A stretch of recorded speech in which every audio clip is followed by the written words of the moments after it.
तो चलिए बिना किसी देरी के सीधे आज के विषय पर आते हैं। आज की इस चर्चा में हम बात करने वाले हैं गांव की उस सौंधी मिट्टी और किसान की उस बेजोड़ मेहनत की, सुबह से लेकर शाम तक के उनके एक पूरे सफर की। एक पल के लिए जरा कल्पना कीजिए, सुबह सुबह की हल्की सी धुंध छाई हुई है, हर तरफ पक्षियों की मीठी आवाज गूंज रही है और एक गजब की शांति है। खैर, ये सिर्फ कोई सुंदर सा दृश्य नहीं है, बल्कि असल में ये वो कैनवास है जहां से हमारे अन्नदाता की एक बहुत ही कठिन लेकिन बेहद प्रेरणादायक दिनचर्या शुरू होती है। और ये बात कितनी सच है ना? जहां सुबह की पहली किरण खेतों को छूती है, वहीं से शुरू होती है किसान की जिंदगी। मतलब जैसे ही सूरज की पहली सुनहरी किरणें खेतों की ओस पर पड़ती हैं, ठीक उसी वक्त किसान की मेहनत का पहिया भी घूमना शुरू कर देता है। इनके लिए कोई अलार्म नहीं बजता, बस एक बहुत बड़ी जिम्मेदारी का एहसास होता है। ये एक नए दिन की शुरुआत से कहीं बढ़कर है। ये प्रकृति के साथ उनका वो गहरा रिश्ता है जो रोज सुबह एक नई उम्मीद लेकर आता है। तो आइए सबसे पहले बात करते हैं किसान की अथक मेहनत की। ना कोई छुट्टी, ना कोई आराम, बस मेहनत और उम्मीद के सहारे। सच में, अगर हम ध्यान दें तो इनकी डिक्शनरी में वीकेंड या त्योहार जैसी छुट्टियों का कोई कॉन्सेप्ट होता ही नहीं है। मौसम चाहे कैसा भी हो, हालात कैसे भी हों, उनका ये समर्पण कभी कम नहीं होता।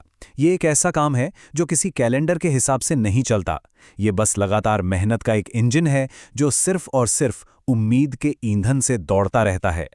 और ये काम बिल्कुल भी आसान नहीं है। सबसे पहले बीज बोना, फिर कड़कड़ाती धूप में घंटों ट्रैक्टर चलाना और उसके बाद खेतों को पानी देना।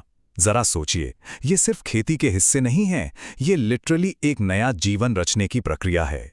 एक किसान सच में अपना पसीना बहाकर इस धरती को सींचता है, और वो भी सिर्फ इसलिए ताकि हर घर की रसोई आबाद रहे। इसी अथक संघर्ष से जन्म होता है उस अन्न का जो अंततः हमारी भोजन की मेज तक पहुंचता है। अब इस भारी मेहनत के बीच आइए एक नजर डालते हैं गांव के असली सुकून पर। यहाँ एक बहुत ही दिलचस्प बात सामने आती है। गांव ये सिर्फ नक्शे पर बनी कोई जगह नहीं है। असल में ये गहरे सुकून, एक अटूट अपनापन और हमारी असली पहचान का दूसरा नाम है। शहर की भाग दौड़ से दूर ये वो जगह है जहां रिश्तों में गर्माहट होती है और मिट्टी की खुशबू में पूरा का पूरा जीवन पनपता है। अगर हम यहाँ दो बिल्कुल अलग वास्तविकताओं को एक साथ रखकर देखें तो बात और भी साफ हो जाती है।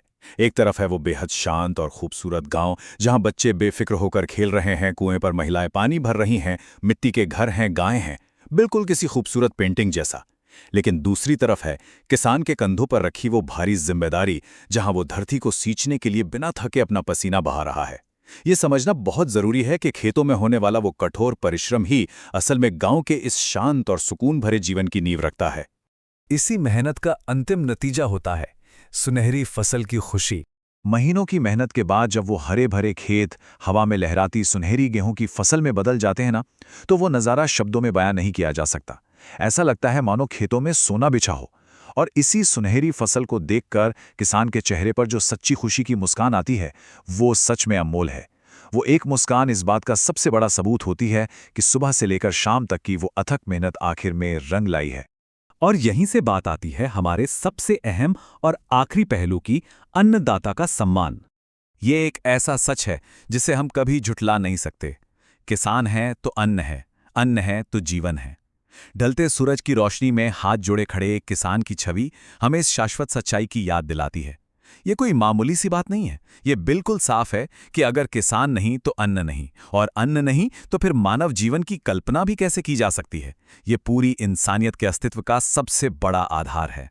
तो आज की इस चर्चा को हम एक बहुत ही गहरे और विचारणीय सवाल के साथ खत्म करते हैं। अगली बार जब खाने की मेज पर एक भरी हुई थाली सामने आए, तो उस अन्नदाता के पसीने, उनकी कभी न टूटने वाली उम्मीद और उस अथक मेहनत का सम्मान कैसे किया जाएगा। हर निवाले के पीछे छिपी उस धुंध भरी सुबह से लेकर सुनहरी फसल तक की पूरी कहानी को याद रखना, शायद यही हमारी सबसे बड़ी जिम्मेदारी होनी चाहिए। जरा सोचिएगा इस बारे में।